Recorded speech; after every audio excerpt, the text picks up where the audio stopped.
The 17 News at Sunrise podcast is brought to you by Clinica Sierra Vista.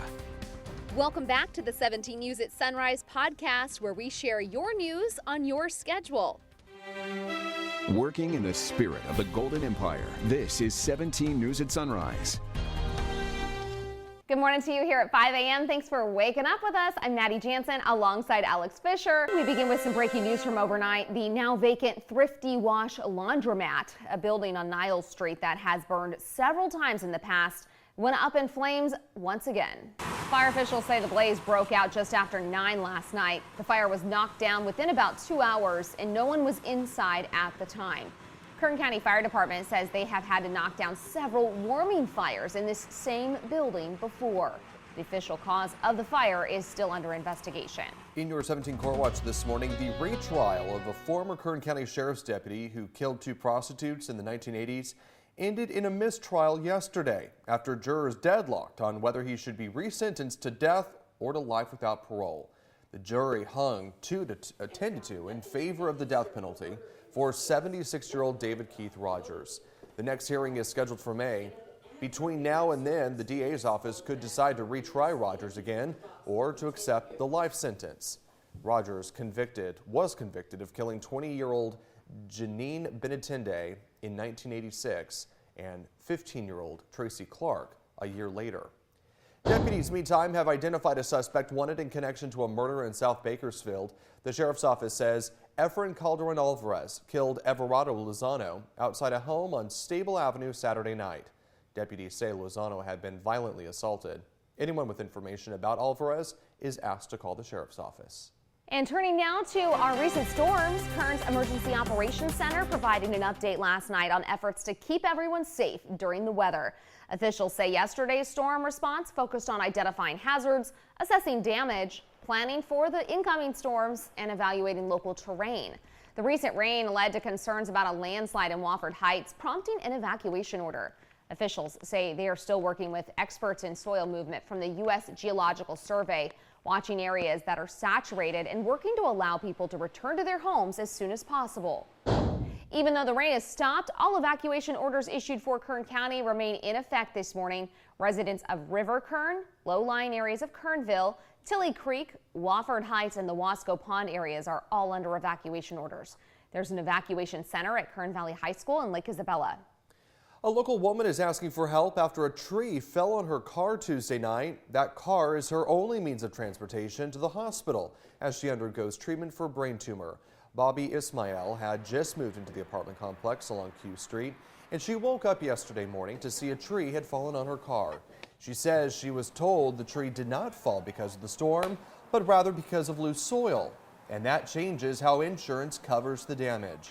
She said the car is likely totaled, with the windows blown out and a part of the tree wedged into her trunk. A GoFundMe account has been created to help her replace that car. We have a link on our website, kget.com. Highway 178 remains closed through the Kern River Canyon this morning, following a rock slide that caused major damage to an SUV. Fortunately, everyone is okay. The CHP says there were about 70 large rocks in the roadway at 6 o'clock yesterday morning, but they cleared the road and reopened it around 10:30. They were forced to close the canyon again for another slide involving that vehicle. Happening today, a chance for the Catholic community here in town to come together and celebrate their faith at the annual Kern Catholic Prayer Breakfast. Yeah, the prayer breakfast will see Catholics participate in a special mass where they will pray the rosary, enjoy breakfast, and listen to a keynote address from best-selling author, radio host, and world-renowned speaker Mark Hart. It kicks off in about an hour at St. Francis of Assisi Parish on H Street. We have some developing news out of our state capital. Governor Newsom says he will make changes to what was originally a plan to impose financial penalties on oil companies that he says have been taking part in price gouging. 17 News has learned the governor's office will ask the California Energy Commission to create an independent watchdog division that will actively monitor oil prices. According to the governor's office, the new watchdog body will have subpoena power over those oil companies and will be able to refer matters for prosecution to the Attorney General. The Energy Commission would decide whether to impose a penalty, and if so, to determine how it would work. The legislature is expected to take up the proposal later this spring. 5:13 now, making news around the nation. New video out this morning showing the moment a Russian jet smashed into an American drone over the Black Sea. Take a look. U.S. officials now say Russian leadership approved of the aggressive actions, which damaged the drone on Tuesday. However, one official said he'd not gotten indications that the sign-off went all the way to President Putin. The U.S. is unlikely to try to recover the remnants of the crashed drone. The Pentagon says the drone was flying in international airspace over international waters. 5:14 is your time now, and Texas is now at the center of the national debate over a woman's right to choose. A federal judge in Amarillo is weighing whether to ban a pill used for abortions. The medication has been widely used for decades, prompting abortion rights advocates to question why the drug's use is being challenged now. NBC's Bree Jackson reports. The legal battle over access to abortion continues. I value life. I think it's extremely precious. I remember before Roe v. Wade, and now I'm looking at it all over again. At the center of the debate this time, the abortion pill, mifepristone. It's part of a 2-drug regimen that terminates pregnancies. In our post-Roe world, medication abortion is one of the last access that millions of women and pregnant people across this country have. A group of anti-abortion medical organizations and doctors, known as the Alliance for Hippocratic Medicine, filed a lawsuit in Texas, arguing the government did not adequately evaluate the safety of the drug. We're asking the court to do what is right, to follow and ask the FDA to follow the law by taking these dangerous drugs off the marketplace. The FDA says the plaintiff's claims are unsupported by any evidence. The U.S. District Judge hearing the case, Matthew Kaczmarek, has a history of anti-abortion stances.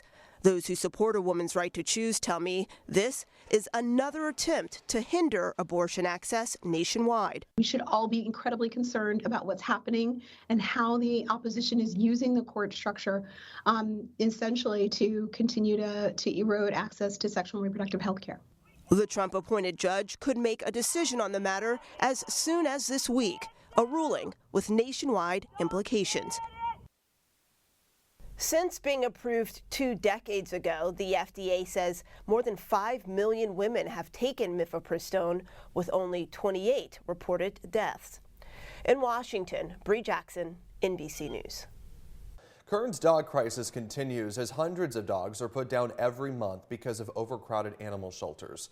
Concerned animal activists are on the move to help in their own way. 17's Marco Torres reports. Hundreds of dogs in animal shelters across Kern County were put down in February. That number expected to be hit again in March unless people go out and adopt. According to the Bakersfield Animal Care Center, one of the biggest reasons for our overpopulated shelters is because of illegally abandoned pets. It's sad to see so many of them on the streets being dumped every day. Here, nobody wants cats, nobody wants dogs.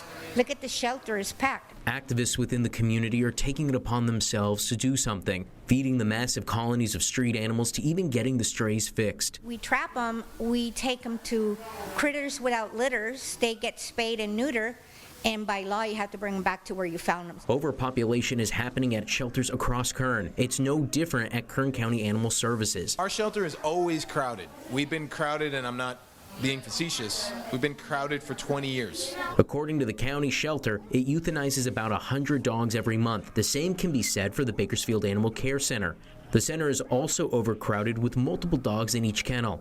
The city shelter euthanizes about 120 plus dogs every month. But in February, that was about how many dogs they had to put down in a single week because of the storm that shut down highways, preventing dogs from being transferred to out-of-state shelters. You adopt a shelter pet, you're saving a life. At the Bakersfield Animal Care Center, the turnover rate for dogs is so high that the dogs you see today most likely won't be the same dogs that you see next week. So if you see a dog you like, you better act quick. Reporting from the Bakersfield Animal Care Center, Marco Torres, 17 News.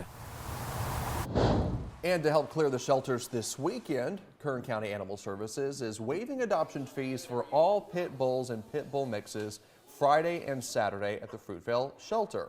All dogs are spayed or neutered before they go home, come with their first set of vaccinations and a microchip. Just come by the shelter during their normal business hours from 8 to 5. I love that they're calling this St. Pity's Day. I was looking at that. I was like, is that a misspelling? No, it's intentional. St. Pity's Day. And remember, this is for pit bulls and pit bull mixes. 5:36 is your time. In other news around town, the McFarland Police Department has named a new interim chief.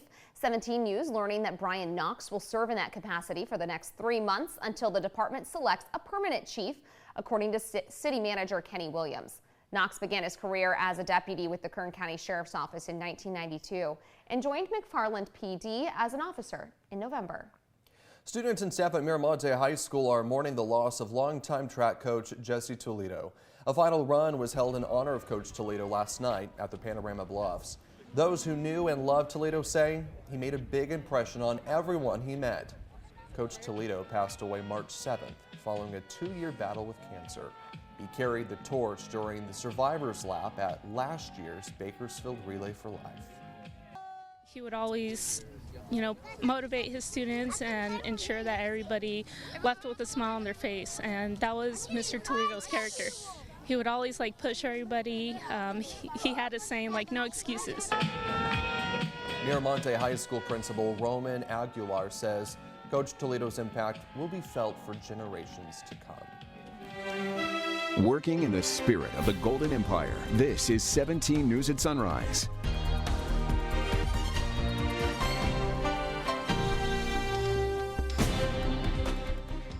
The 17 News at Sunrise podcast is a production of KGET and Nexstar Media Group.